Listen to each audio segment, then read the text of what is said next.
Hello guys, today in this video I will show you how to center an object using only HTML.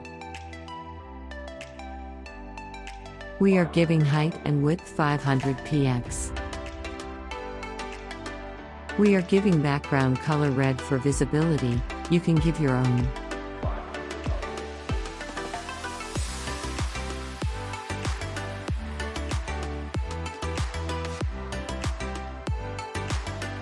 Moving the content 50% from top and left.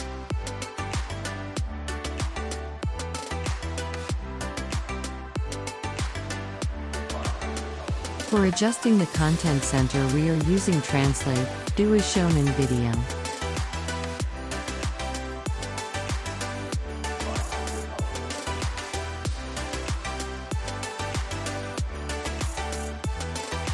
Thank you for watching the video. Make sure you hit the like button to motivate us to make more such content, share our videos to share these small little tricks, and subscribe the channel so that you can get notified whenever we upload any new content on YouTube. Have a nice day and thank you again.